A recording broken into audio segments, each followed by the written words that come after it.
అసలు స్కామ్ ఎక్కడ జరిగింది అని అడుగుతా ఉన్నా. లంచాలు ఎవరైనా ఎందుకు ఇస్తారు? మళ్ళీ అడుగుతా ఉన్నా, లంచాలు ఎవరైనా ఎందుకు ఇస్తారు?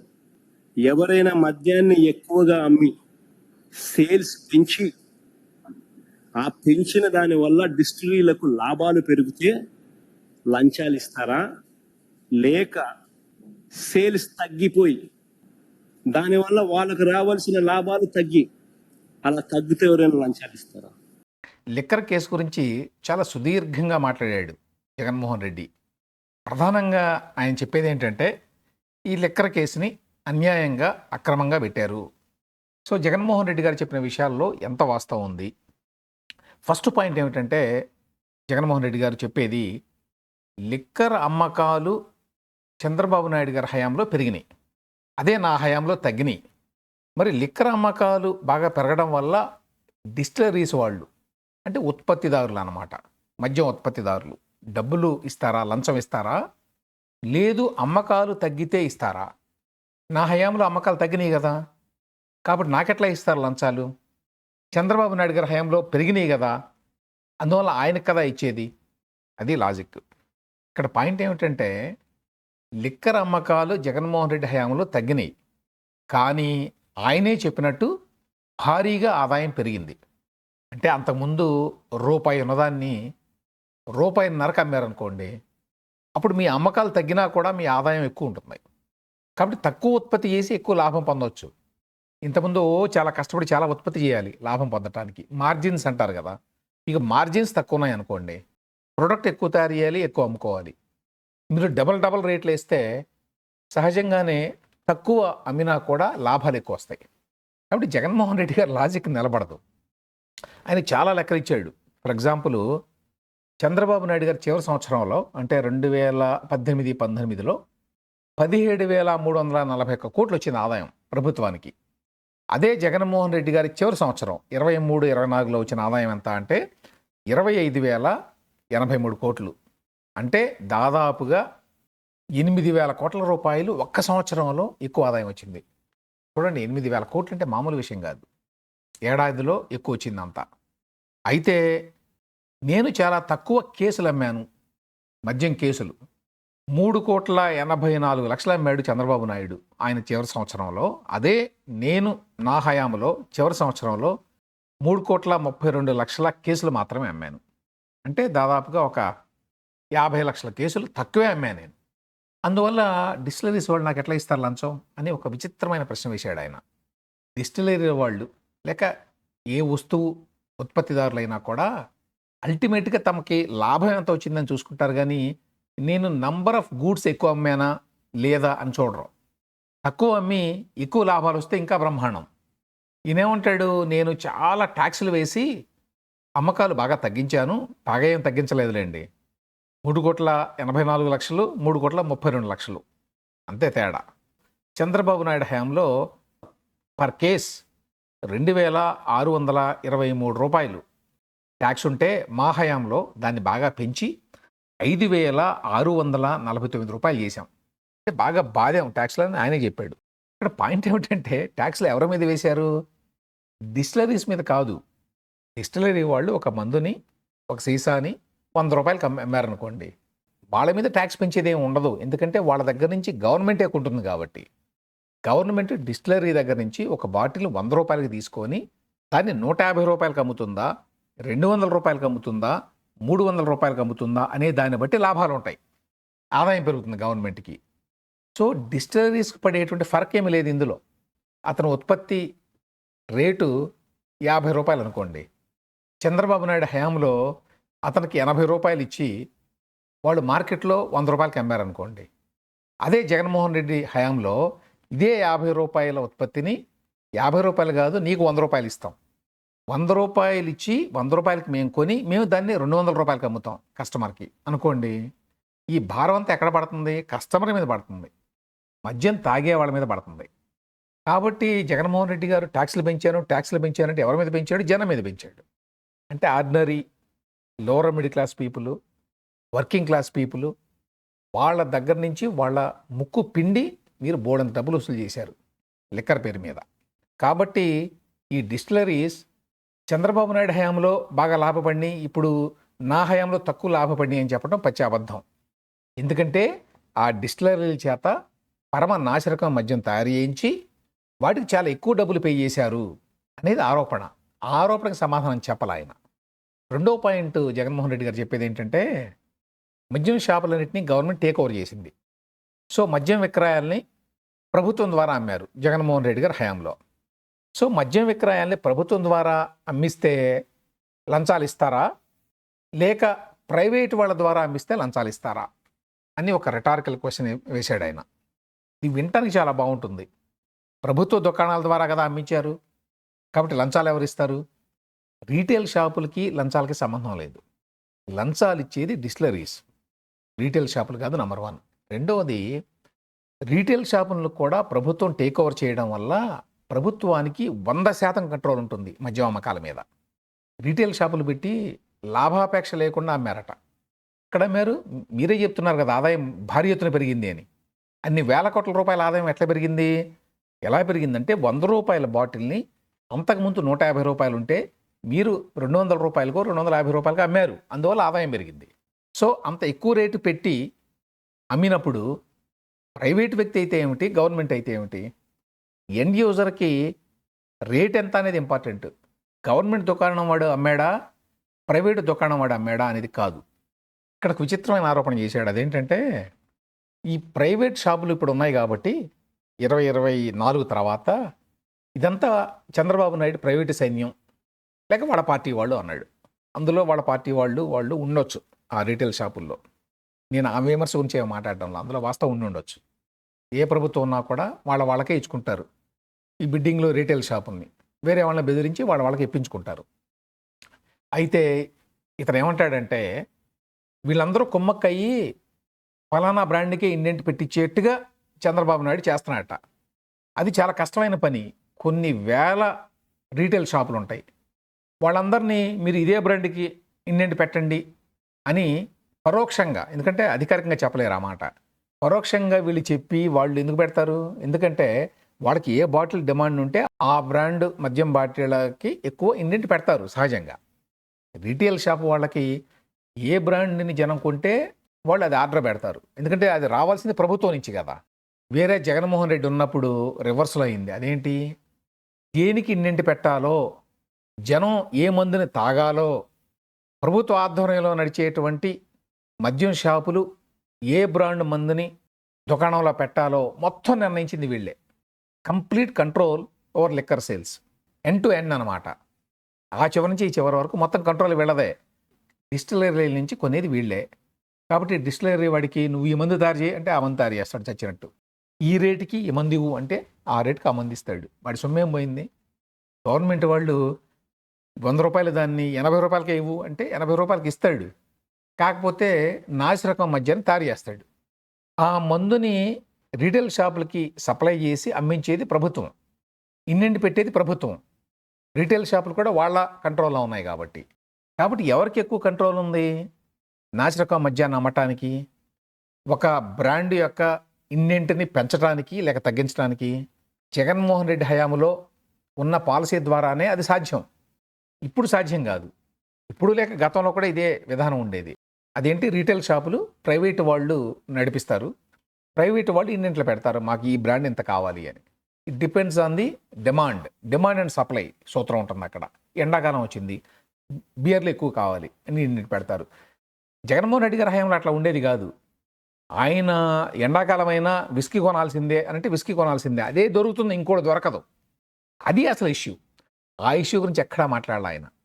ఇక్కడ ఆరోపణ ఏంటి, అసలైన బ్రాండ్స్ ఏవైతే ఉన్నాయో ఈ లిక్కర్ బిజినెస్లో వాళ్ళ దగ్గర నుంచి ఎక్కువ లంచాలు రావు కాబట్టి వాళ్ళ ప్రొడక్ట్స్ అన్నిటినీ కూడా మార్కెట్ నుంచి తీసిపడేశారు. రీటైల్ షాపులన్నీ వాళ్ళ కంట్రోల్లో ఉన్నాయి కాబట్టి, ప్రభుత్వమే అమ్ముతోంది కాబట్టి ఇండెంట్లు పెట్టించారు. ఫలానా నాసిరకం మద్యం ఏదో ఉంటుంది, ప్రెసిడెంట్స్ మెడల్ లాంటివి, అవే కావాలి అని పెట్టిస్తారు. అవే కొంటారు, అవే పంపిస్తారు, అవే తాగాలి జనం చచ్చినట్టు.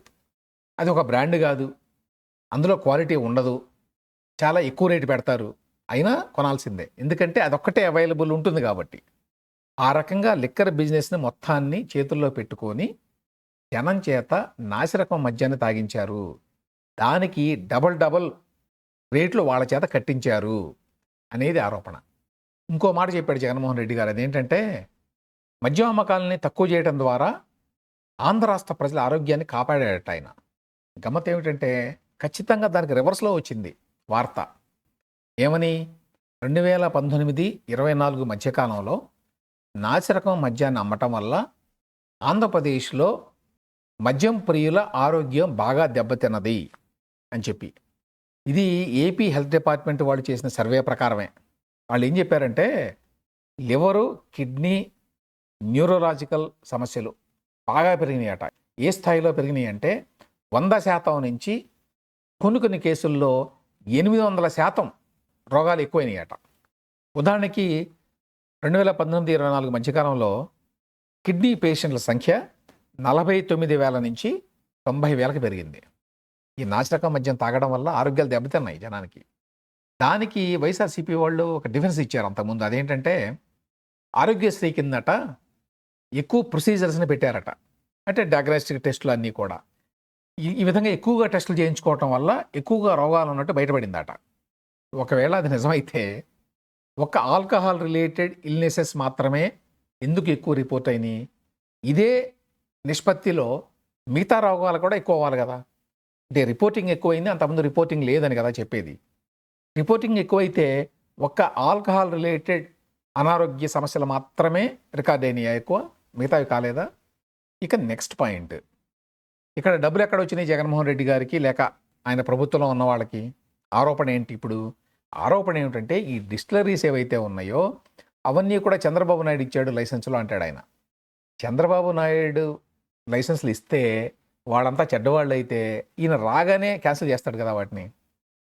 పెద్ద పెద్ద రెన్యూబుల్ ఎనర్జీ అగ్రిమెంట్లనే క్యాన్సిల్ చేశాడు ఈయన. అవి అంతర్జాతీయ స్థాయిలో ఉంటాయి ఆ కంపెనీలు. అందువల్ల సెంట్రల్ గవర్నమెంట్ కూడా అప్పట్లో మొత్తుకుంది వీటిని మీరు అట్లా రద్దు చేయకూడదు అని. అట్లాంటిది ఆఫ్టర్ ఆల్ స్టేట్ గవర్నమెంట్ కంట్రోల్లో ఉండేటువంటి ఈ డిస్టిలరీ కంపెనీల లైసెన్సుల్ని తీసేయడం వాళ్ళ చేతిలో పని. ఎందుకు తీసేయలేదు? ఎందుకంటే అవసరం లేదు కాబట్టి. ఏం చేశారు జగన్మోహన్ రెడ్డి గారి ప్రభుత్వం వచ్చిన తర్వాత? ఏవైతే డిస్టిలరీస్ ఆల్రెడీ ఉన్నాయో ఎగ్జిస్టింగ్ వాళ్ళందరినీ పిలిపించి ఈ డిస్టిలరీల దగ్గర నుంచి మేము కొనం కాబట్టి మీరు మూసుకోవాల్సిందే వీటిని. అందువల్ల మీరు ఏం చేస్తారంటే మేము చెప్పిన వాళ్ళకి వీటిని లీజ్కి ఇచ్చేయండి, మీకు నెలకు ఎంతో కొంత డబ్బు వస్తుంది అని చెప్పి తమ వాళ్ళకి ఇప్పించుకొని తామే తయారు చేసి అందులో నాసిరకం మందుని తామే కొన్నారు ప్రభుత్వం తరఫున, తామే అమ్మించారు ప్రభుత్వ రీటైల్ షాపుల ద్వారా. సో ఆ విధంగా ఎండ్ టు ఎండ్ కంట్రోల్ తెచ్చుకున్నారు, తద్వారా డబ్బు సంపాదించారు. అదే ఆరోపణ అయితే వాటికి ఎక్కడా సమాధానం చెప్పాలా జగన్మోహన్ రెడ్డి గారు. ఈనాడులో పెద్ద లిస్ట్ వచ్చింది కదా, యాక్చువల్ బ్రాండ్స్ ఏమున్నాయి, వాటికి దగ్గరగా ఉండే పేర్లను పెట్టి ఎట్లా తయారు చేశారు కొత్త బ్రాండ్లని, ఒకటి. రెండు, ఏవైతే పెద్ద పెద్ద బ్రాండ్స్ ఉన్నాయో నేషనల్ లెవెల్లో ఉండే brands, Blenders Pride, Royal Stag ఇట్లాంటివేవో, వాటికి ఆ పర్టికులర్ సెగ్మెంట్లో 30%, 40%, 50% మార్కెట్ షేర్ ఉందనుకోండి. అంతకుముందు 2019కి ముందు సడన్గా 2%, 3% పడిపోయింది జగన్మోహన్ రెడ్డి గారు వచ్చిన తర్వాత. ఎందుకంటే జగన్మోహన్ రెడ్డి గారు ఇన్నింటి పెట్టలా వాటికి.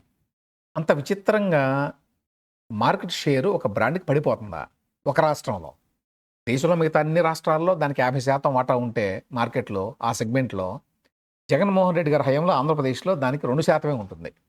ఎందుకంటే అవి పెద్ద బ్రాండ్లు కాబట్టి వాళ్ళు ఇష్టారాజ్యంగా నాసిరకం మద్యం తయారీదారులాగా 100% లంచాలు ఇవ్వలేరు కాబట్టి, వాళ్ళు ఒప్పుకోలేదు కాబట్టి మీకు ఇన్నింట్లో పెట్టం పొమ్మన్నారు. దానికి ఆయన సమాధానం చెప్పడు, దానికి ఎటువంటి వివరణ ఉండదు. ఎందుకు నాసిరకం మద్యం బాటిల్స్ మాత్రమే దొరికినాయి ఏపీలో 2018-24 మధ్య? దీనివల్ల ఓన్లీ వర్కింగ్ క్లాస్కి చెందిన వారు మాత్రమే ఎందుకు లిక్కర్ కొన్నారు ఏపీలో? మిగతా వాళ్ళంతా మధ్యతరగతి, ఆ పై వాళ్ళంతా కూడా ఎక్కడ లిక్కర్ కొనడం మానేశారు ఏపీలో. వేరే రాష్ట్రాలకు వెళ్ళి తాగడము, అక్కడి నుంచి దొంగతనంగా తెచ్చుకోవడము బాగా జరిగింది ఆ టైంలో. ఎందుకంటే బ్రాండ్స్ దొరకవు, తర్వాత రేట్లు 2 రెట్లు 3 రెట్లు ఉంటాయి. వీటన్నిటికంటే మెయిన్ ప్రశ్న సమాధానం చెప్పాల్సింది జగన్మోహన్ రెడ్డి గారు. అంతా బాగానే ఉంది కానీ క్యాష్ ట్రాన్సాక్షన్స్ ఎందుకు చేశారు అని ఆయన ఒక మాట చెప్పాడు ఈ ప్రెస్ మీట్లో. మేము క్యూఆర్ కోడ్ పెట్టాము తెలుసా ప్రతి బాటిల్కి అని. క్యూఆర్ కోడ్ అనేది ప్రతి ప్రోడక్ట్కి ఉంటుంది, అందులో పెద్ద విచిత్రం ఏమీ లేదు. క్యూఆర్ కోడ్ అనేది లేకపోతే అసలు ఎన్ని బాల్స్ వచ్చినాయి, ఎన్ని అమ్మారు, ఏమిటి ఏమీ తెలియదు. సో లెక్క కోసం అది ఉండాల్సిందే. క్యూఆర్ కోడ్ పెట్టడం బై ఇట్ సెల్ఫ్ దానివల్ల అవకతవకలు జరగకుండా ఉంటాయని ఎవడు చెప్పలేడు. ప్రతి ప్రోడక్ట్‌కి ఉంటుంది క్యూఆర్ కోడ్. కానీ పాయింట్ ఏమిటంటే సేల్ పాయింట్‌లో మీరెందుకు డిజిటల్ పేమెంట్స్ యాక్సెప్ట్ చేయలేదు? ఇవాళ అరటి పళ్ళు కొనుక్కుంటే కూడా గూగుల్ పేనో, ఫోన్‌పేనో ఉన్నది ఫెసిలిటీ. అట్లాంటిది ప్రభుత్వమే అమ్ముతున్నటువంటి రీటైల్ మద్యం దుకాణాల్లో గూగుల్ పే, ఫోన్‌పే, ఇతరత్రా డిజిటల్ పేమెంట్ ఫెసిలిటీ ఉండదా?